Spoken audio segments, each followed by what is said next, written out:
છોકરો છોકરી જોવા જાય નક્કી થઈ જાય, કાપો કેક. સાંડલાની તારીખ આવે, કાપો કેક. હો, લગ્ન મંડપમાં કાપો કેક.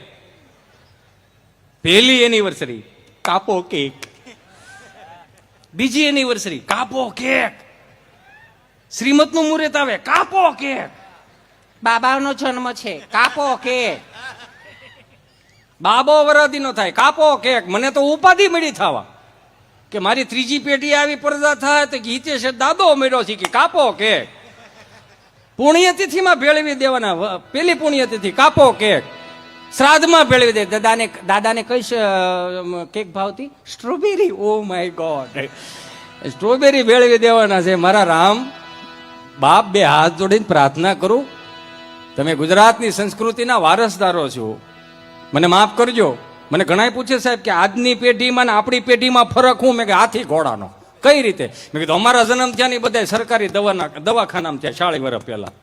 બહુ નાનપણમાં જન્મ થયેલો મારો, સમજ્યા? એટલે 40 વર્ષ દાંત હું કાઢો છે એમાં? નકરી વાતમાં ખે ન કરે રાખવું.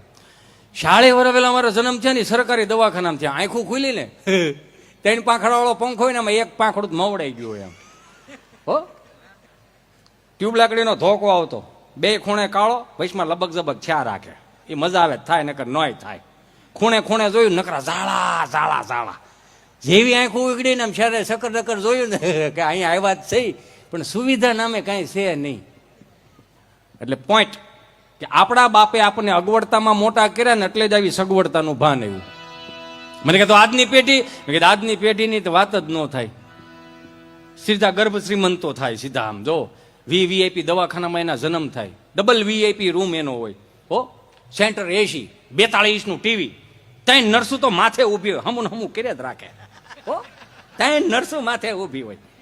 હિંચકાવાવાળા તો હવે ઘરમાં કોઈ ગમતા નથી, સમજાય ને વંદન? હિંચકાવાવાળા તો હવે ગમતા નથી. ટેકનોલોજી આવી, ઇલેક્ટ્રોનિક ઘોડી આવી ગઈ. મળું હળું 7 દબો ને એટલે આમાં આમ ખ્યાલ રાખે. આમાં એમાં પાછું ઓલું પેન ડ્રાઈવ નું ઠૂઠું ભરે છે, ઉલુલુલું લાઈ ગયો ને તારો બાપ ટાઈ ગયો. હામાં ન થાય બીજું શું થાય આવડા? તોય મમ્મીઓને ગર્વ તો જો, માતાનો પ્રેમ સાત્વિક જ હોય, માનું છું, સાત્વિક જ હોય. પણ એટલો બધો મારા બાપ પ્રેમ તો ન કરો કે હામાં થાય. બેટા ચિંટુ, એ ચિંટુ બેટા જો તારા દીદી હવે ચલો બેટા પાણી ભરી જતી. એ વળી મોબાઈલમાં ડાસું નાખીને હું કે એને હાથ છે પી લે કર મોટું. પાણી નથી ભરી દેતો તો એનો વાઇસ નાખે. આ કઈ હરાજ નહીં કરે.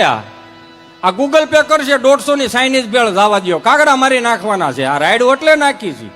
આ 2000 પછી જે જેન્જીસો આવ્યા છે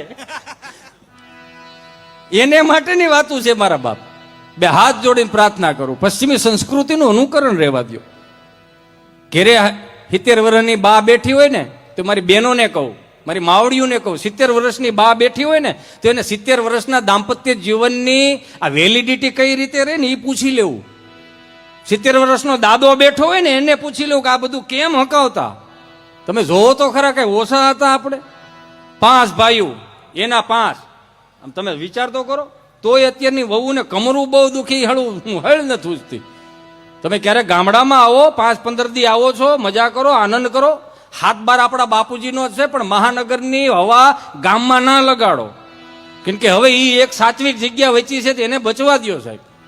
5 દી 15 દી આવો મહાનગરોમાં, ખબર નહીં હું મારો રામ ભલું કરે. જેટલા દિવસે વાડીએ ન હોય ને એટલા રાત્રે વાડીએ હોય. નગર ભાજપની સરકારમાં પાવર બહુ સારો યો. રાત્રે મારો રામ ભલું કરતે હું કરતા છે. પોગરા માની વાડીએ કરે, ફોતરા આની વાડીએ નાખે. બારા નીકળો ને મારો બાપ, કઢીને બાજરાનો રોટલો ને અડદની ડાળમાં હું તમે મોટા થયા. મારો ભૂતકાળ ખરાબ એટલે હું જાહેરમાં કહી શકું. ક્યાં ગયું આપણે, ક્યાં જવું છે? આ વડીલોને ક્યારેક એની કોઠા તો લઈ ગયો. 4 દાદા મંદિરના ઓટલે બેઠેલા ને એમાં એક દાદા પસાર થતા હતા. જે દાદા પસાર થતા હતા ને એ દાદાએ 4 દાદાને કીધું, હાલો હાલો ગામમાં પારાયણ બેઠી. હા, એ ગામમાં પારાયણ બેઠી છે. કેટલા દીઠિયા બેઠી? 2 દીઠિયા બેઠી. અને હેમત મને ખબર જ નહીં. ત્યાંથી 3જા દાદા બોલ્યા, એ કથા બેઠી છે પણ આપણને મગજમાં ઉતરે એવું ત્યાં કાંઈ છે નહીં. હા, એ આપણને મગજમાં ઉતરે એવું ત્યાં કાંઈ છે નહીં, હિન્દીમાં વાસે છે. ત્યાંથી 4થા દાદા બોલ્યા, કથા ભલે નહીં હિન્દીમાં હોય, ગુંદી ગાંઠિયા મોહનથાળ થોડો હિન્દીમાં હોય, એમાં જ માલ કાપી નાખવાનો જ હોય. આ ભૂખા રે આવડા, આ નો રે. એટલે કહું કે જીવન કઈ રીતે જીવવું ને બાપ દાદા બેઠા હોય ને પૂછી લેવું. એને એકબીજાએ જોયા નથી છતાંય 100 વર્ષની દાંપત્ય જીવનની વેલિડિટી છે એ તો જોવો. અને અત્યારે 3 પાનાના તમને કહો ઓલા શું કહેવાય ફકરા લખીને આવે બાયોડેટા, તોય આપો તોય ભેગું નથી થતું. મારો રામ ભલું કરે બેલેન્સ ઉપર વી ગયું, 500 નું પુરાવો 2 મહિના હાલે, જીઓ ઉપર વી ગયું ને એટલે આ બધું થાય. નકર આવું નહોતું કઈ પેલા. તમે વિચાર કરો આ વડીલોએ કેટલું કેટલું હાંચ્યું એ તો જોવો મારા બાપ. કઈ રીતે હાંચ્યું એ હું તમને કહું. ભણેલાને ગોટે ચડાઈ દે એવા આપણા વડીલો હતા. હારાને ગોટે ચડાઈ દે એવા આપણા વડીલો. એક દાદા બરોબર ઊભી બજારે જાતા હોય છે ને, તે એક ભાઈ બિચારો શટર ઊંચું કરીને દીવાબત્તી કરતો હતો. વિઘ્નેશ્વરા વરદા છુપરેલા એમ્બોદરા સકલા જગતા નાગના સુરયજ્ઞ વિભૂષિતાય ગૌરી સુતાય ગણનાથ નમસ્તે કરીને અગરબત્તી ખોડી દીધી. આમથી દાદા આવ્યા, રામ રામ ભાઈ. રામ રામ રામ રામ. બોલો બાપા. ગાયનું ઘી રાખો. હે બાપા ગાયનું ઘી રાખો. કે બાપા મારે હાર્ડવેરની દુકાન નલફુરા વાયસર પાવડા નાથાન તગારા મળે, ગાયનું ઘી નો મળે. ગાયનું ઘી નથી રાખતો કે નહીં, તો હું બોડિયા ટાંગા તમામ વસ્તુઓ મળશે, ઉતારી નાખો ને એમ કરીને વીએવા. સોમવાર પાસાઈ ગયા, મંગળવાર પાસાઈ ગયા. રામ રામ ભાઈ. રામ રામ રામ બાપા. રામ રામ. બોલો બોલો બાપા. ગાયનું ઘી રાખો. હે ગાયનું ઘી રાખો. કે બાપા મારે હાર્ડવેરની દુકાન નળફુવારા વાયસર પાવડા નાથાન તગારા મળે, ગાયનું ઘી ન મળે, તો હું નાય ધોઈને વી આવો એમ કરીને પાછા વી આવ્યા. બુધવાર પાછા આવ્યા. રામ રામ ભાઈ. રામ રામ રામ રામ. બોલો બાપા. ગાયનું ઘી રાખો ને આનું ઓલા મગજ ગયો કે 3 દિવસ ચાલે તમે મારી બોડી બગાડો, તમે મારી બોડી બગાડો. પણ ગામડા પડો કેટલો મગજ ફાટી ગયો છે કે 3 દિવસ ચાલે તમે મારી બોડી બગાડો. હવે જો ગાયનું ઘી માંગ્યું ને બંદૂકે દઈ દે. બાપા કઈ ન હોય ના પડદે મારો દીકરો બંધોકો કાં વશમાં લાય, બંધુક નું રેવા દે એમ કરીને વીએ ગયા. ગુરુવાર નું ગયા, શુક્રવાર નું ગયા, શનિવાર દાદા પાસા ગયા. હુવાણના માણસો ને, સગવડતા બીજી કઈ હતી નહીં. હુવાણના માણસો કે રામ રામ ભાઈ, અને એમ કે સુધારો આવી ગયો છે. રામ રામ રામ રામ. બોલો બાપા. બંદૂક રાખો. હા બંદૂક રાખો, બંદૂક. કે બાપા મારે હાર્ડવેરની દુકાન નળફુવારા વાયસર પાવડા નાથાન તગારા મળે, બંદૂક નથી રાખતો કે નહીં, તારી માના મારા બાપ નામ તો 1 કિલો ગાયનું ઘી જોકી દે ફટાફટ હાલ. હવે આ વડીલો પાસે અત્યારની પ્રજા એવું કે દાદા તમને ખબર નથી પડતી. અત્યારના 5-25 હજાર વધારે રળી ગયેલા કે દાદા ને બા તમને નથી ખબર પડતી. અરે એને ખબર પડે ને એટલા ગૂગલ ને નથી પડતી. પૂછજો યો તમારે ગૂગલ ને, હાલો ગૂગલ અમારી હાથ પેઢીના નામ આપો. તો ગૂગલ થોડો તમારે ઘેર સા પીવા આવ્યો છે તેને ખબર હોય, એ ગગજી બાપાને ખબર હોય. પૂછો તો ખબર પડે ને. આજની પેઢીની આપણે ઉપાધિ કરી પણ આપણી પેઢી આપણી ઉપાધિ નહીં કરે. કેમ તો કે આપણી પેઢી કોની ઉપાધિ કરે? એ ઉપાધિ કરે સલમાન ખાનની લગ્ન કરશે કે નહીં કરે. બેનો એ પ્રમાણમાં ઉપાધિ કરે કે આલિયા ભટ્ટને હું નાનું થાય, હું લાડવામાં આવશે, હું નામ રાખશે. આ કરવા માટે આપણે એવા છીએ મારા બાપ. આપણા બાપની હાથ પેઢીના નામ આપણને નથી આવડતા, એમાં થોડીક નોંધ લ્યો ને મારો વાલો.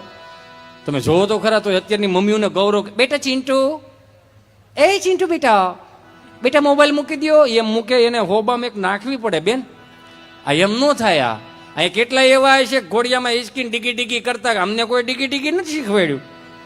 3 ફૂટની ઓસરી હોય ને બા, હા 3 ફૂટની ઓસરી હોય અને બા બિચારી આમ હુપડે તલ ને મગ ઝાંટકતી હોય, અને એમાં 1-2 ફળિયામાં રમતા હોય ને 1-2 ઉથરેટી ઉપર હમા થતા હોય ને 1-2 બળદિયા પાવા ગયા હોય ને એક વળી ઘોડિયામાં હિસકતું હોય ને એક વળી પાછું આમ ધીમે ધીમે મોટું થાય ને એટલે બા શું કે ઓસરી કોઈ જતો હોય ને એટલે આવી હાલ એ આવ્યો મારે લાવી આવ્યો, હાલ એ મારો દીકરો આવ્યો, હાલ રસીલા ને લેજો પડશે, હાલ મારો દીકરો. તો દાદા અહીંયા ખાટલા બેઠા હું કે ખબર, ધૂપકો માર મારો દીકરો, હાલ ધૂપકો માર. પણ તમે ઘડીક સાનમું ના બેહો ને પડશે તો વળી વાઘ છે ને માને પોહાણ નહીં પડે.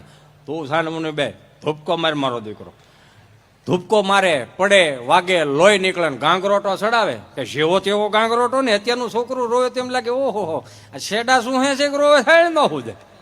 અમે રોતા યાર 3-4 ડેલીએ સંભળાય એટલું રોતા.